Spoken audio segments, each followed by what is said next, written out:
मुबारक रातों में मसाजिद में इज्तिमा। ईदैन, निस्फ शाबान, रमजानुल मुबारक के आखिरी अशरा और दूसरी मुबारक रातों में मसाजिद में आकर इबादत करने के बारे में ये तफसील है कि बगैर एहतमाम के इत्तेफाकन मस्जिद में आकर इबादत करना जायज़ है। अलबत्ता नवाफिल और जिक्र घर में करने का सवाब ज़्यादा है।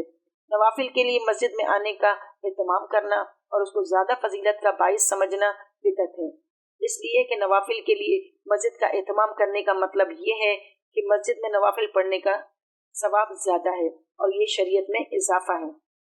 अहादीस मुबारका में वजाहत के साथ मौजूद है कि नवाफिल घरों में पढ़ना ज़्यादा अफजल है। अगर इन बरकत वाली रातों में इज्तिमाई शक्ल में इबादत का एहतमाम किया जाए, मसलन नवाफिल की जमात की जाए, तो ये भी बिदअत है और इसमें मजीद एक खराबी ये है कि नफली इबादत के लिए इज्तिमाई शक्ल पैदा की गई है जो शरन ममनू है।